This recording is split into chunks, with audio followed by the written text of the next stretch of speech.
So I know that a lot of you are going, oh, they're back. We had such a great reaction to both of you on the channel that I had to call you back for this Meghan Markle video that has truly broken the internet. And I'm assuming, Dr. G, that you might suggest that was the ultimate objective here. All right, I've seen a lot of wild royal headlines in my time, but this one, it's in a league of its own. Meghan Markle, hospital gown on, belly out, and twerking?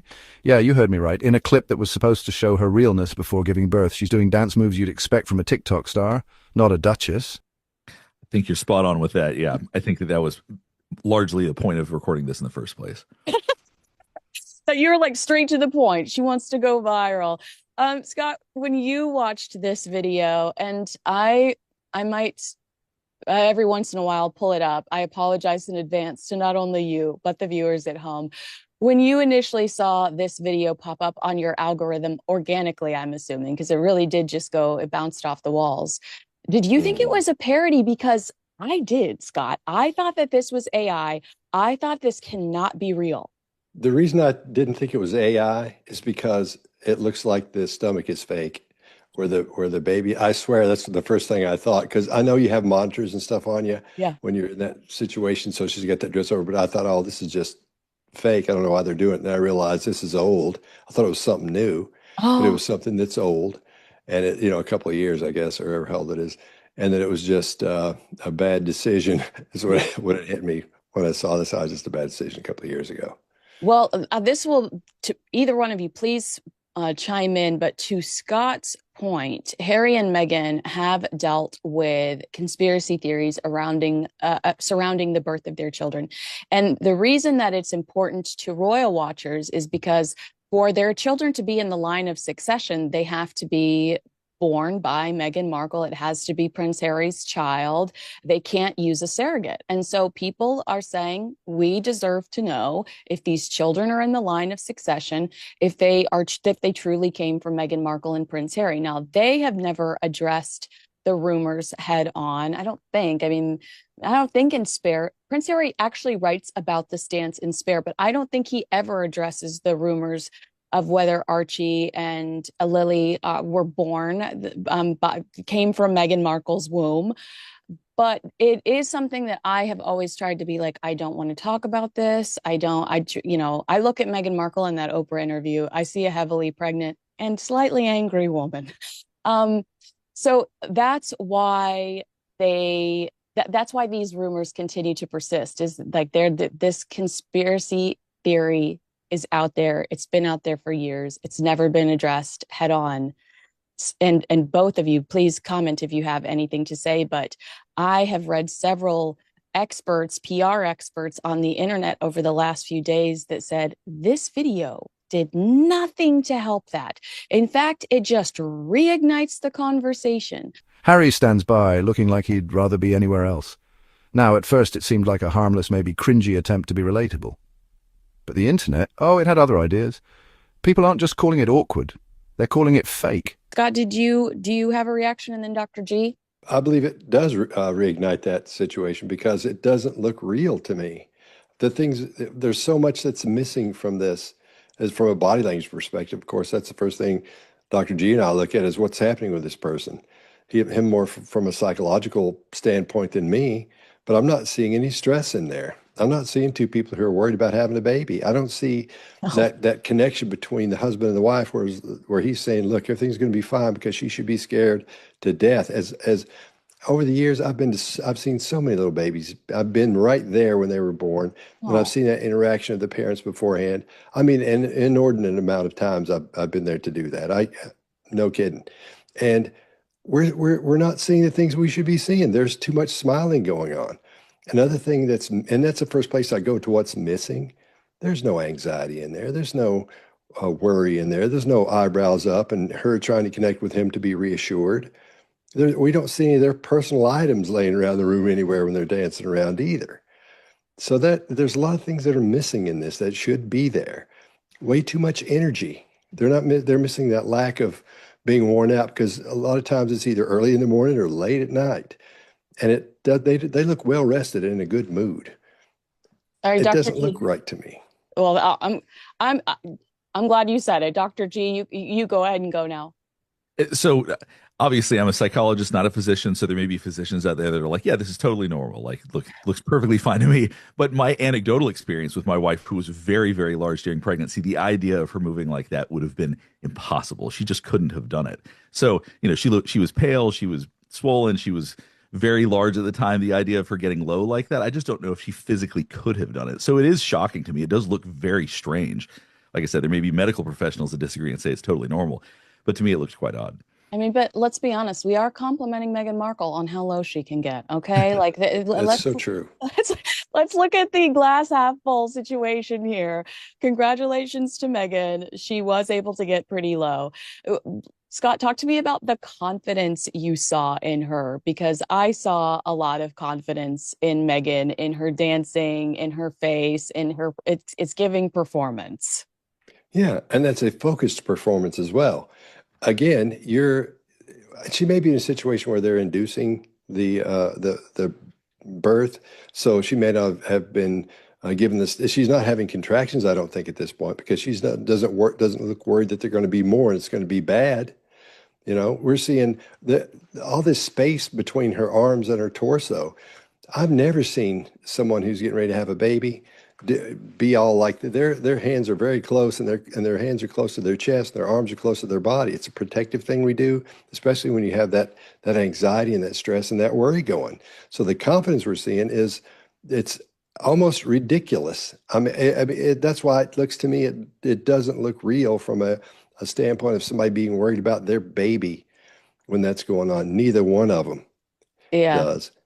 So the eye contact she has with the camera, she's probably just watching herself. Oh, But the confidence through this thing is through the roof, because they're under the impression, I would think, that everybody's going to be watching this and look at this. We're having a baby, but man, we've got, whatever we got this covered and all that. But that's a bad look for anybody to do. yeah, Dr. G, do you feel like they're making this for themselves or they're making this for the world? To me, it looks pretty clear like they're doing this for an audience. It doesn't feel like something that they're doing for themselves that's meant to be intimate and funny that they can go back and watch later. It looks like they're doing it for an audience. And frankly, it looks like they're doing it to irritate. At least that's my takeaway. It's like knowing how inappropriate it is, knowing that people are going to see it, or knowing that the royal family will watch it and will feel like it's inappropriate and that it's not something that they should do or should be doing publicly. So to me, it seemed like it was as much to agitate as anything else. Yeah, I think that you're onto something there. Because, Scott, we know, thanks to the timeline, that at this point in time, Harry and Meghan have signed a contract with Netflix, a very lucrative contract with Netflix. And they have been secretly recording for this big docu-series that was actually built up over years. They went through one production team, brought on a brand new production team. Almost at the very beginning of this series, you see Harry recording himself on his phone, getting ready for his freedom flight on Tyler Perry's private jet. They're escaping the evil royal family. Thanks to Tyler Perry, they're going to go live in his house for free during the plague. And we also see some other intimate moments clearly shot on an iPhone. Harry and Meghan watching themselves back on the Oprah Winfrey, during the Oprah Winfrey interview. Meghan's mom seems to be recording them on a cell phone as they're watching in a room their Oprah interview. So it does feel like while they say they want privacy, and while they sue newspapers for invading their privacy, and while they sue photographers for invading their privacy, it seems like they are stocking up on footage to inevitably shill. Like they're inevitably, I mean, I think this was perhaps recorded for the Netflix crew. Megyn Kelly didn't mince words, saying the way Meghan's bump bounced around looked, quote, unnatural. And honestly, if you watch the clip, it's hard not to notice the belly shifting in ways that just don't add up for someone about to give birth. Yeah, well, I mean, to me, there's something we can tell when something is authentic. That's just something that innately we do well as humans. We can't necessarily explain why, but we can look at it and go, "There's something wrong about this." And that's what so much of what we see is it looks like it's a performance. It looks like it's something that's meant to be seen by other people. So that's very much how I see so much of what we see of them, is that even if it looks like it's supposed to be an intimate moment or something that's caught on camera, it's all set up, it's all prepared, and that's how it feels. Oh I my don't gosh. think they're very good actors.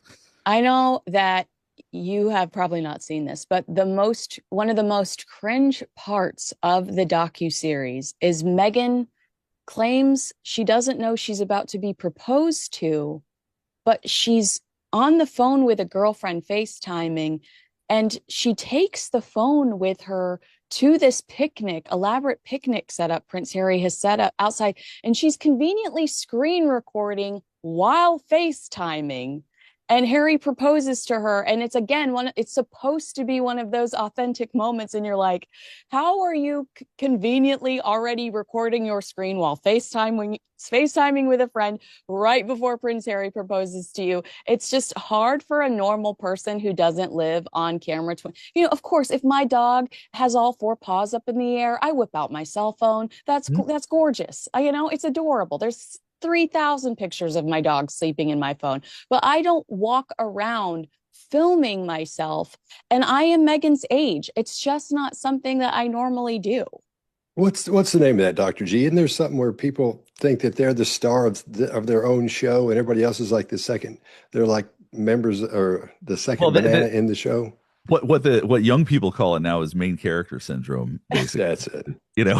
Which is the idea that that they're the main character. And one thing I'm very curious about is there's so much of this, and I don't want to sidetrack us, but I do wonder if the younger generations, like the Gen Alpha and all that, will be able to identify what is and isn't authentic the same way that we can, in a sense, because so much of everything we see online is just fake. My reaction, like I said, immediately to these things is, yeah, it's set up, it's fake.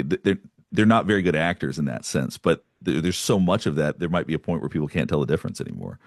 Well, Dr. G, sorry, Scott, I'm going to get to you in a second. I love you. It's to have main character energy is probably going to be pretty difficult in a royal family where you are the backup dancer. Like you are not the married to the heir.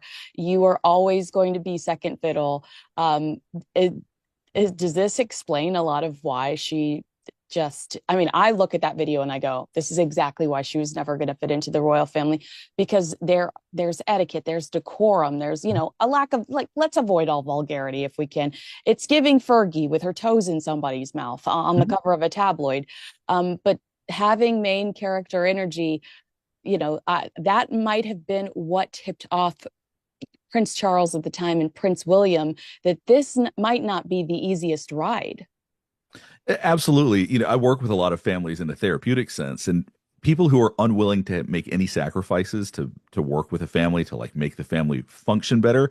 Those people that think they're too important for that, that's going to create problems. And that very much seems that there is a complete unwillingness to make sacrifices for the family, particularly in public or anything else. So I think when you believe you're the main character, you don't need to make sacrifices. Everybody should see how important you are, and they should listen to you, and what you have to say is the be what everybody pays attention to. So yeah, I absolutely think that there's certainly a lack of insight. I mean, I also think about what's it going to be like when her kids see this video? Like, it just seems so, like, people can film whatever they want in private, but the idea of posting it just feels so vulgar and strange to me. That's what I'm like. Do it. Have fun. I have fun and laugh about it in bed 10 years later. But this was to honor your daughter's 4th birthday. What a bizarre way. Like, twerking with your, like, I think Jeremy Kyle, when him and I watched it together for the first time, he's like, her ass is everywhere. I almost died.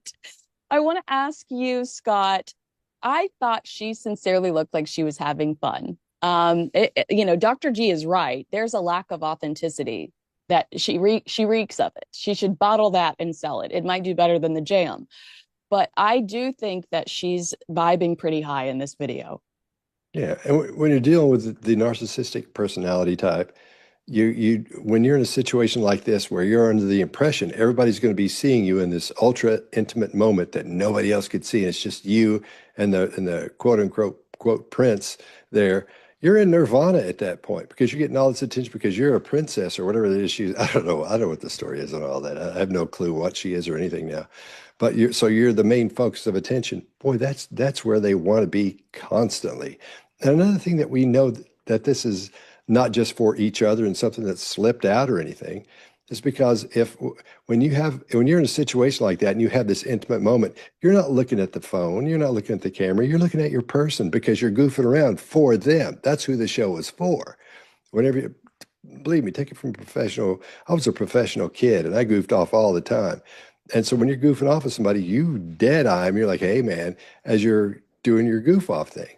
And there's none of that. There is just for a couple of seconds, but there's not that connection there that should be there for those two.